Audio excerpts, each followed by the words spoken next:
Operation सिंदूर पाकिस्तान पर एक बड़ा प्रहार था या फिर ये महज शुरुआत है? क्या इससे भी बड़ा कुछ होने वाला है? क्या ये सिर्फ ट्रेलर भर है या इसकी स्क्रिप्ट अभी अधूरी है? भारतीय सेना के पूर्व प्रमुख मनोज मुकुंद नरवणे की एक ट्वीट जिसमें उन्होंने लिखा, पिक्चर अभी बाकी है। ये सवाल देश में वायरल हो गया कि क्या युद्ध अभी बाकी है? क्या ऑपरेशन सिंदूर जैसे हमले आगे और घातक और व्यापक दिखने वाले हैं? भारत का लक्ष्य तय है कि आतंकवाद को खत्म करना है, पाकिस्तान को खत्म करना है, लेकिन इसका अंजाम क्या होगा, अभी भी ये बहुत बड़ा सवाल बना हुआ है। सिंदूर का रंग अभी फीका भी नहीं पड़ा था कि पाकिस्तान ने पुंज में अपनी कायराना हरकत दिखा दी और भारत का पारा फिर चढ़ गया। लाहौर में फिर धमाकों की खबर आई। पाकिस्तान पागलपन के रास्ते पर चल पड़ा है। बीती रात पुंज में पाकिस्तान ने निर्दोषों पर हमला शुरू कर दिया, जिसमें 12 लोगों की मौत हो गई। नमस्कार, न्यूज फ्रेम में आपका स्वागत है। मैं हूं कुणाल सिंह। आज हम ये जानने की कोशिश करेंगे कि क्या ऑपरेशन सिंदूर के बाद हम ऑपरेशन सिंदूर 2.0 की तरफ बढ़ रहे हैं। 22 अप्रैल को जम्मू कश्मीर में पहलगाम में हुए आतंकी हमले का भारत ने करारा जवाब दे दिया है। 6 और 7 मई की रात भारतीय सेना द्वारा चलाए गए ऑपरेशन सिंदूर के तहत पाकिस्तान में कई आतंकी संगठनों को निशाना बनाकर तबाह कर दिया। इस हमले में हाफिज सईद, मसूद अजहर जैसे खूंखार आतंकी संगठनों जैसे कि लश्कर तैयबा, जैसे मोहम्मद और हिजबुल मुजाहिदीन के कई अड्डे ध्वस्त कर दिए गए। ऑपरेशन सिंदूर के बाद पैदा हुए तनाव को देखते हुए भारत ने सीमावर्ती इलाकों में अलर्ट जारी कर सेना और वायुसेना को मुस्तैद कर दिया है। किसी भी स्थिति से निपटने के लिए सभी एयर डिफेंस यूनिट को भी एक्टिव कर दिया गया है। वहीं एहतियातन के तौर पर राजस्थान के जोधपुर में सभी स्कूलों को अगले आदेश तक बंद कर दिया गया है। भारत के साथ बढ़ते तनाव के बीच पाकिस्तान के लाहौर के वाल्टन, गोपाल नगर और नसराबाद इलाकों में आज धमाकों की आवाज सुनाई दी। मौके पर रेस्क्यू और फायर ब्रिगेड की गाड़ियां पहुंची। समाचार एजेंसी रॉयटर्स के मुताबिक लगातार 3 धमाके हुए। आइए अब जानते हैं भारत और पाकिस्तान के बीच जंग कैसे पड़ोसी मुल्क के लिए खतरे की घंटी है। पाकिस्तान के 4 टुकड़े होने से उसका आका चीन भी नहीं बता सकता। अगर जंग होती है तो पाकिस्तान के टुकड़े टुकड़े हो जाएंगे।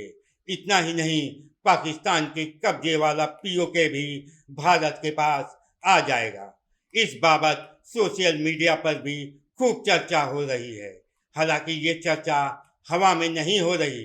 खुद भाजपा सांसद निशिकांत दुबे ने भी इस बात को लेकर दावा करते रहे हैं। आपको बता दें कि एक तो पाकिस्तान की अर्थव्यवस्था चरमराई हुई है, दूसरी भारत से पंगा लेकर उसकी स्थिति और खराब हो गई है। पाकिस्तान से अलग होने की चाह रखने वाले विद्रोहियों को एक गोल्डन मौका मिल गया है। भारत के सिंधु जल संधि को निलंबित करने से पाक में जल संकट गहरा गया है।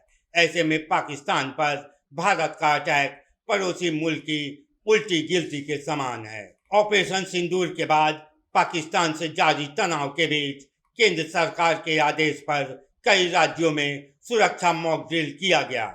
इसका मकसद था ऑपरेशन सिंदूर के बाद ऑपरेशन सिंदूर 2.0 के लिए प्रभावी नागरिक सुरक्षा की जा सके। केंद्र के आदेश का ये समय बहुत महत्वपूर्ण है। पहली बार ऐसी ड्रिल 1971 में आयोजित की गई थी, जिस साल भारत और पाकिस्तान के बीच 2 मोर्चों पर युद्ध हुआ था। देश के 244 इलाकों में युद्ध के दौरान बचाव के तरीकों की मॉक ड्रिल हुई।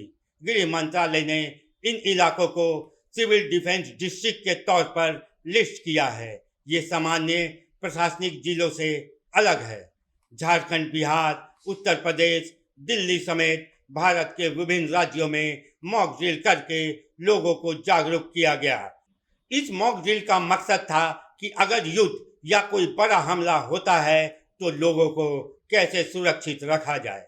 इसके तहत शहर की बिजली 15 मिनट के लिए बंद की गई और सायरन बजाया गया। घनघोर अंधेरे के बीच कैसे दुश्मनों को पटकनी देनी है, इसके लिए जिला प्रशासन के लोगों ने आम जनता को ट्रेनिंग दी। लोगों को युद्ध के समय बचाव करने के तरीके भी बताए गए। अब अगर इस मॉक ड्रिल के इतिहास में जाएं तो राज्यों में आखिरी मॉक ड्रिल आज से 54 साल पहले 1971 में हुआ था। तब बांग्लादेश की मुक्ति के लिए हुआ युद्ध भारत पाकिस्तान के बीच पूर्ण युद्ध में बदल गया था, जो देश की पूर्वी और पश्चिमी दोनों सीमाओं पर लड़ा गया। उस समय नागरिकों की जान माल को कम से कम नुकसान पहुंचे, इसके लिए ऐसा अभ्यास किया गया था। युद्ध की संभावनाएं काफी बनी हुई हैं। ऐसा हम इसलिए कह रहे हैं क्योंकि 1999 के कारगिल संघर्ष के दौरान भी, जब दोनों देशों की सेनाएं एक दूसरे के खिलाफ थी और व्यापक संघर्ष का डर था, तब भी ऐसी कोई मॉक ड्रिल नहीं हुई थी। 2001-2002 में ऑपरेशन पराक्रम के दौरान भी नागरिकों को ऐसे तैयार नहीं किया गया था। जब भारत ने पाकिस्तान से सक्रिय आतंकवादियों द्वारा संसद पर हमले की योजना के बाद अपने सैनिकों को अंतर्राष्ट्रीय सीमा और एलओसी की ओर खड़ा कर दिया था, तब युद्ध एकदम करीब लग रहा था। लेकिन बाद में तनाव कम हो गया, जिसके बाद 2003 में युद्ध विराम लग गया। लेकिन ऑपरेशन सिंदूर के बाद ऑपरेशन सिंदूर 2.0 की आशंका लगातार बनी हुई है। अभी के लिए बस इतना ही। हमारे वीडियो को लाइक और चैनल को सब्सक्राइब जरूर करें और अपने सुझाव कमेंट बॉक्स पर जरूर लिखें, ताकि हम और भी ज्ञानवर्धक वीडियो बना सकें। जय हिंद, जय भारत।